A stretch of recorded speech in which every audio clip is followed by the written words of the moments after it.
Morning students. हमारा next topic है refraction through glass.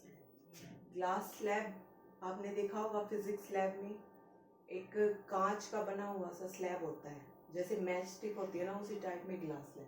तो हमने जैसे यहाँ ग्लास स्लैब बनाया है, ठीक है। तो ये हमारा बाहर मीडियम क्या है, एयर, अंदर क्या है, ग्लास है। फिर क्या है, हमने यहाँ से लाइट को जैसे लेजर लिया या कुछ भी लिया, लाइट मारी हमने वहां से, तो इंसिडेंट रे ये होगी, ठीक है। रिफ्रैक्शन के अंदर बाहर मीडियम में क्या होती है, इंसिडेंट रे। जब दूसरे मीडियम में वो एंटर करती है तो वो अपने पास से क्या जाती है, बैंड हो जाती है। तो ये होगी इधर बैंड, फिर ये क्या है, दोबारा बाहर निकली, ठीक है। तो ये होगी इंसिडेंट रे, ये है रिफ्रैक्टेड रे और ये है एमर्जेंट रे। रिफ्रैक्शन के अंदर एक एमर्जेंट रे और आ गई, incident ray, refracted ray and this is emergent रे। तो ये हो गया एंगल ऑफ इंसिडेंस, मतलब जो हम क्या है, जो लाइट हमारी नॉर्मल के साथ, इंसिडेंट लाइट नॉर्मल के साथ एंगल बनाती है, वो क्या है, इंसिडेंस एंगल। और ये क्या है, इधर रिफ्रैक्शन, और ये क्या है, एमर्जेंट एंगल, ठीक है। फिर उसके बाद क्या है हमारा, अब देखो इसके अंदर जो इंसिडेंट रे और एमर्जेंट रे होगी रिफ्रैक्शन थ्रू ग्लास स्लैब के अंदर, इंसिडेंट रे और एमर्जेंट रे हमेशा क्या होंगी, पैरेलल होंगी एक दूसरे के, ठीक है।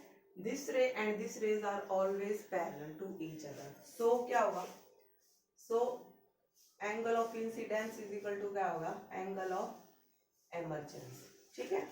तो एंगल ऑफ इंसिडेंट हमेशा क्या होगा, एंगल ऑफ एमर्जेंस के अंदर। अब reflection through glasses glass slab समझ में आया आपको, कि एक ग्लास स्लैब लिया, वो अंदर ग्लास मीडियम है, ये इधर एयर है।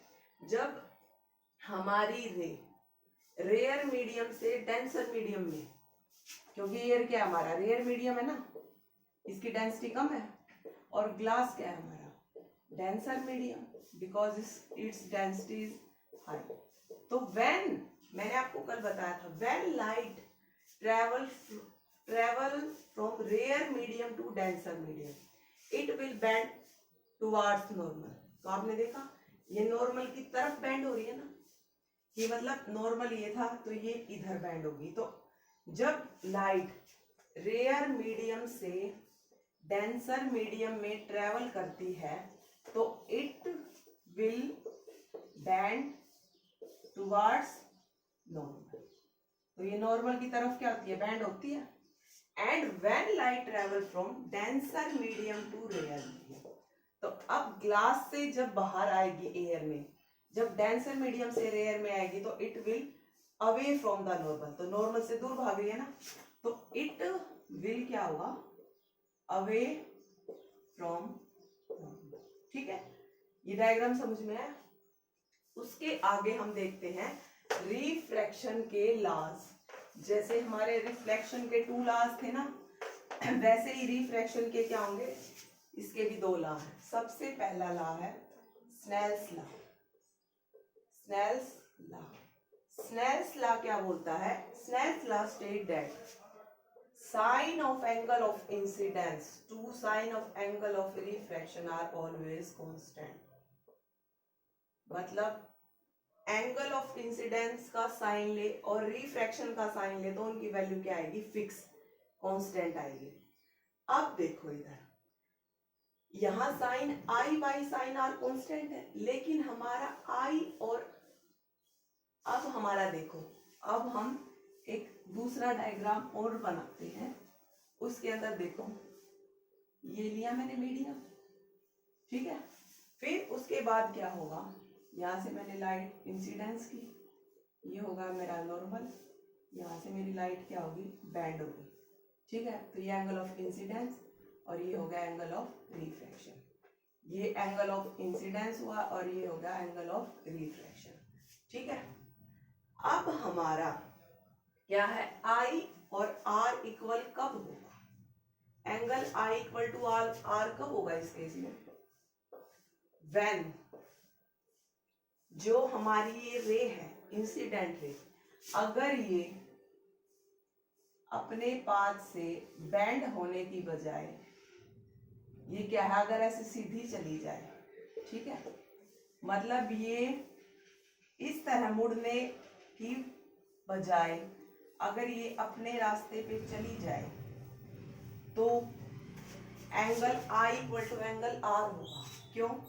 वर्टिकली अपोजिट एंगल नहीं हो जाएंगे, ये हमारी रे आ गई, तो ये एंगल और ये एंगल क्या होता है, वर्टिकली अपोजिट एंगल होते हैं ना मैथ्स के अंदर।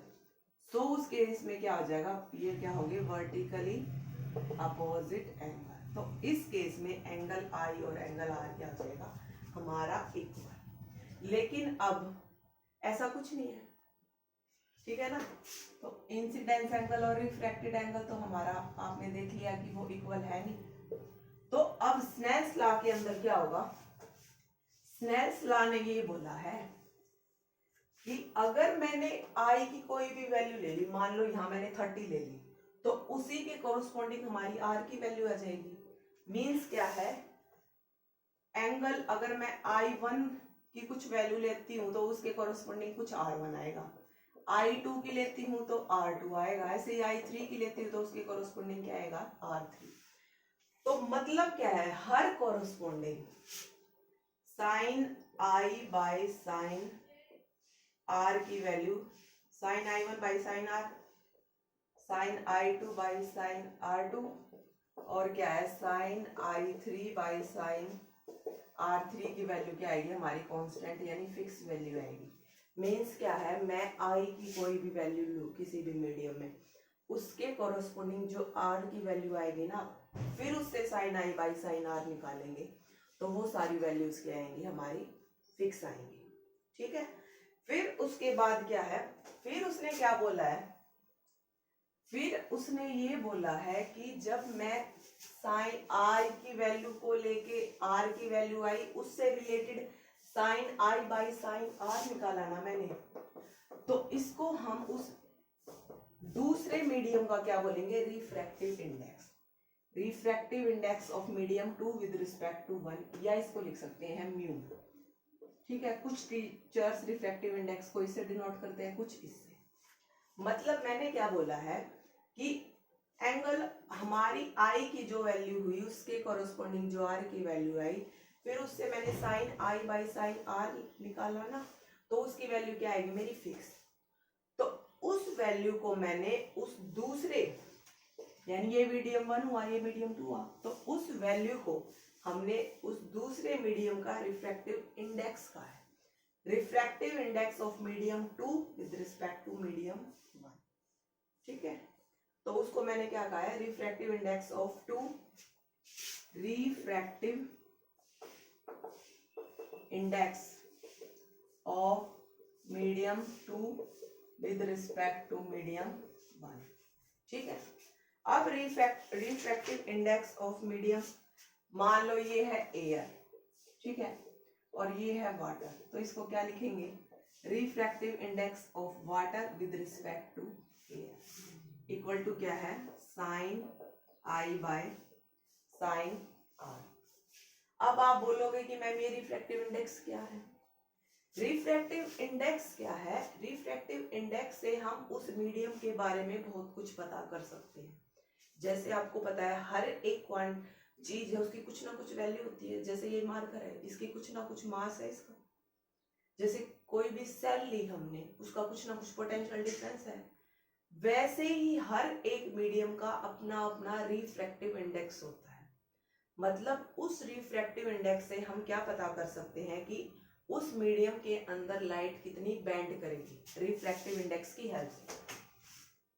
सो रिफ्रैक्टिव इंडेक्स हमें क्या बताता है, refractive index tells us about that medium how much will be light band in this medium, कि उस मीडियम में लाइट क्या है, कितनी बैंड करेगी। तो रिफ्रैक्टिव इंडेक्स हमें ये चीज बताता है। अब मान लो मेरे को ये पता है ये एयर है ये वाटर है, मान लो मुझे पता है कि उस मीडियम का, मान लो मेरे को वाटर का रिफ्रैक्टिव इंडेक्स पता है, मतलब refractive index of water with respect to air, यानी sine I by sine R. मेरे को पता है रिफ्रैक्टिव इंडेक्स ऑफ वाटर की वैल्यू क्या है, 1.33 फिक्स है। ऐसे ही मेरे को पता है कि डायमंड का रिफ्रैक्टिव इंडेक्स होता है ये, ठीक है। डायमंड का क्या रिफ्रैक्टिव इंडेक्स की वैल्यू क्या होती है, 2.4, ठीक है। मतलब हमें इनकी वैल्यू न्यूमेरिकल करेंगे तो इनकी वैल्यू का पता होगा कि वाटर का रिफ्रैक्टिव इंडेक्स ये होता है, एयर का ये होता है, डायमंड का ये होता है, ठीक है। फिर ये तो था हमारा रिफ्रैक्शन का फर्स्ट लॉ। सेकंड लॉ क्या बोलता है भाई, incident ray, refracted ray and normal. Incident, refracted और normal all lie in same plane. मतलब रिफ्रैक्शन का भी यही सेकंड लॉ यही था ना कि incident ray, refracted and normal all lie in the same plane. उसके बाद हमारा टॉपिक है रिफ्रैक्शन के कुछ फॉर्मूलाज दे रखे हैं आपको जो हमारे न्यूमेरिकल सॉल्व में हेल्प करेंगे। अदर फॉर्मूला फॉर रिफ्रैक्शन, ठीक है। अब ये मैंने एक मीडियम बना लिया, यहाँ से मैंने लाइट इंसिडेंट की, ये अपने रास्ते से बैंड होगी। This is incident ray and this is refracted ray. Incidence angle, refraction, air, water, मतलब this is medium 1, this is medium 2।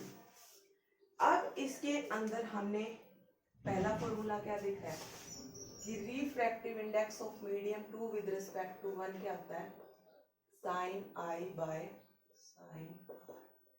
ये फॉर्मूला भी हमने लास्ट टॉपिक में किया है ना। आपको ये पता है कि लाइट की स्पीड हर मीडियम में अलग अलग होती है ना। मतलब वैक्यूम में लाइट की स्पीड आपको पता है सबसे ज्यादा होती है, क्योंकि वैक्यूम में क्या है, वैक्यूम में खाली स्पेस होता है, कोई पार्टिकल्स वगैरह कुछ नहीं होता। तो जितना हमारी मीडियम की डेंसिटी होगी ना, उतनी ही क्या है हमारी लाइट की स्पीड क्या होगी, कम। मतलब क्या है, गैस है, गैस के अंदर मॉलिक्यूल्स बहुत दूर दूर होते हैं, तो इसका मतलब इसकी डेंसिटी क्या होगी, डेंसिटी ऑफ गैस क्या है, हाई। लिक्विड के अंदर पार्टिकल्स कुछ दूर दूर होते हैं, तो डेंसिटी ऑफ लिक्विड क्या होगी, गैस के कंपेयर में क्या होगी, कम होगी, है ना।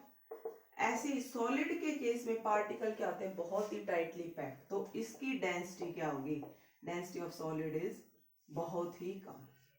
तो इसका मतलब क्या होगा, यहाँ स्पीड ऑफ लाइट क्या होगी, बहुत ही कम, क्योंकि लाइट को भी तो ट्रेवल करने के लिए जगह चाहिए। यहाँ पार्टिकल्स इतने पास पास है, लाइट कहीं ट्रेवल ही नहीं कर पाएगी। तो इसका मतलब क्या है, जहाँ स्पीड डेंसिटी हमारी क्या होगी, कम होगी ना, मतलब डेंसिटी जहाँ हमारी ज्यादा होगी वहां क्या होगी, हमारी स्पीड ऑफ लाइट क्या होगी। मतलब क्या है, इस केस में क्या है, हमारी डेंसिटी ऑफ सॉलिड क्या है, हमारी सबसे कम है, तो यहाँ क्या होगी, स्पीड ऑफ लाइट होगी नहीं, है ना। तो इसका मतलब क्या है, आपने सबसे ज्यादा वैक्यूम में देखा जहाँ पार्टिकल ही नहीं होते, है ना।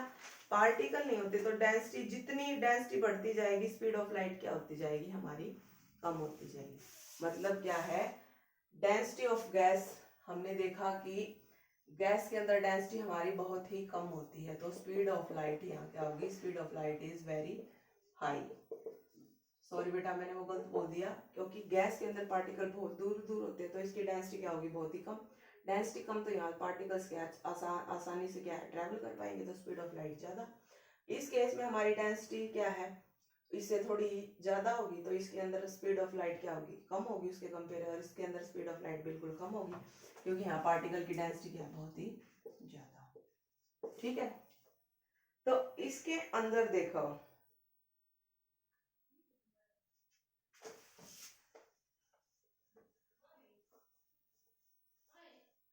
अब इसके अंदर देखो, यहाँ क्या है हमारी, मैंने स्पीड ऑफ लाइट की बात की है ना, स्पीड ऑफ लाइट इस मीडियम में है c1। मान लिया कि स्पीड की लाइट है c1 इस मीडियम में, इस मीडियम में मान लिया मैंने स्पीड ऑफ लाइट क्या है c2, तो refractive index of second medium with respect to 1 क्या होगा, speed of light in first medium by speed of light in second medium. Means क्या है, अगर आपको फॉर्मूला दे दिया जाए कि मैंने ये बता दिया कि मीडियम फर्स्ट की स्पीड ऑफ लाइट इतनी है और मीडियम टू मतलब ग्लास के अंदर हमारी लाइट की स्पीड दे रखी है, तो उससे अगर रिफ्रैक्टिव इंडेक्स पूछा है तो कैसे निकालोगे, refractive index of 2 with respect to 1, तो लिखोगे कि जो हमारी मीडियम 1 के अंदर स्पीड ऑफ लाइट है वो बाय में मीडियम 2 के अंदर जो हमारी स्पीड ऑफ लाइट है वो c1 बाय c2, तो ये हो गया n2। ठीक है, फिर उसके बाद क्या है, मान लो कि मेरे को अब ये एयर था और ये वाटर था, अब मान लो मेरे को n12 पता है, मतलब refractive index of air with respect to water पता है, मतलब air with respect to water मेरे को पता है, लेकिन मेरे को निकालना है water with respect to air. अगर ये निकालना है तो ये कैसे निकालोगे, इसका रेसिप्रोकल कर दो, यानी अगर n21 निकालना है और मेरे को ये क्या है गिवन, मतलब refractive index of air with respect to water की वैल्यू गिवन है और मेरे को refractive index of water with respect to air निकालना है, तो ये क्या हो जाएगा, reciprocal of refractive index of air with respect to water. n21 की वैल्यू निकालनी है और मेरे को n12 पता है, तो n21 क्या होगा, उसका रेसिप्रोकल हो जाएगा। ठीक है, तो ये हो गया हमारा ये। तो एग्जाम्पल कैसे, मान लो कि मेरे को, ठीक है, फिर उसके बाद क्या है, उसके बाद हमारा एक फॉर्मूला और रहेगा n21 n12 ये सारे निकल गए ना। अब मान लो कि मेरे को ये देखो, ये क्या है, refractive index of medium 2 with respect to 1, मतलब मैंने दो मीडियम को रिलेट किया है ना, तो ये क्या है, रिलेटेड रिफ्रैक्टिव इंडेक्स है ना, रिलेटिव रिफ्रैक्टिव इंडेक्स, मतलब एक मीडियम को दूसरे मीडियम के साथ रिलेट किया तो उससे ये क्या है, रिफ्रैक्टिव इंडेक्स की वैल्यू आई है। ये तो हो गया हमारा रिलेटिव रिफ्रैक्टिव इंडेक्स। अगर मेरे को सिंपल अगर अकेले मीडियम का रिफ्रैक्टिव इंडेक्स निकालना है तो उसको बोलते हैं एब्सोल्यूट रिफ्रैक्टिव इंडेक्स। वो कैसे निकालते हैं, मान लो कि दो मीडियम है, ऊपर वाले मीडियम को मैंने ले लिया वैक्यूम और मान लो ये मेरा मीडियम है 2, इसको मान लिया मैंने ग्लास। अब आपको पता है वैक्यूम का कोई रिफ्रैक्टिव इंडेक्स ही नहीं होता, क्योंकि इसके अंदर कुछ पार्टिकल्स ही नहीं थे, खाली स्पेस होता है ना वैक्यूम। तो इसका रिफ्रैक्टिव इंडेक्स कैसे निकालूंगा मैं, refractive index of medium 2 with respect to 1, vacuum कोई मीडियम ही नहीं है तो इधर कुछ नहीं आएगा, तो ये क्या आ गया, refractive index of medium 2 with respect to 1, तो ये क्या आ गया 2, तो ये है मीडियम 2 ग्लास, लेकिन वैक्यूम हमारा कोई मीडियम नहीं, तो यहाँ मैं कुछ नहीं लिखूंगी, तो ये क्या आ गया सीधा sine I by sine r. तो इससे क्या है, मुझे जो हमारा सेकंड मीडियम है उसका रिफ्रैक्टिव इंडेक्स अकेले का पता चल जाएगा, यानी एब्सोल्यूट रिफ्रैक्टिव इंडेक्स। ऐसे अगर मेरे को मीडियम 1 का निकालना है, मतलब क्या है, अगर मेरे को मीडियम, ये मान लिया मैंने मीडियम 1 और इसको मैंने वैक्यूम दे दिया सेकंड मीडियम को, तो अगर मेरे को पहले मीडियम का रिफ्रैक्टिव इंडेक्स निकालना है तो refractive index of vacuum, vacuum तो कुछ होता ही नहीं, तो refractive index of vacuum with respect to 1 ये आ गया, तो यहाँ क्या आ गया sine I by sine r. तो इससे क्या है, फर्स्ट मीडियम का भी रिफ्रैक्टिव इंडेक्स निकलेगा। ठीक है, तो अब हमारे पास टोटल कितने फॉर्मूलाज हो गए, देखो इससे रिलेटेड फर्स्ट फॉर्मूला हुआ n21 क्या हो गया, sine I by sine r, और n21 क्या हो गया, speed of light in medium first by speed of light in medium 2। अब n21 और क्या आ गया बाय n12, है ना। मान लो कि मेरे को 3 मीडियम दे रखे हैं 1, 2 और 3, तो मान लो मेरे को refractive index of medium 1 with respect to third निकालना है, और मेरे को रिफ्रैक्टिव इंडेक्स ऑफ क्या है मीडियम 1 विद रिस्पेक्ट टू 2 पता है, और refractive index of medium 2 with respect to 3 पता है। तो इन दोनों की अगर मल्टीप्लाई कर दूंगी तो मेरा refractive index of medium 1 with respect to 3 आ जाएगा, मतलब 1 2 2 3। अगर 1 3 का निकालना है, 1 3 का रिफ्रैक्टिव इंडेक्स निकालना है तो एक बार 1 2 2 3, तो 1 3 का रिफ्रैक्टिव इंडेक्स निकालेगा। ठीक है, तो ये सारे हमारे रिफ्रैक्शन वाले टॉपिक के अंदर रिफ्रैक्टिव इंडेक्स के क्या है फॉर्मूले। और रिफ्रैक्टिव इंडेक्स की कोई यूनिट नहीं होती, रिफ्रैक्टिव इंडेक्स की कोई यूनिट नहीं होती। क्यों? क्योंकि मैंने क्या, speed of light in medium first by speed of light in medium second, speed of light in medium, speed light की स्पीड मीटर पर सेकंड में होती है, ये speed of light in second वाली भी मीटर पर सेकंड में। तो ये क्या होगा, यहाँ कुछ नहीं है, तो रिफ्रैक्टिव इंडेक्स हैज नो। ठीक है बेटा, आज के लिए इतना ही। आप अच्छे से तैयार करो और कुछ समझना आए तो मुझसे पूछना। Thank you.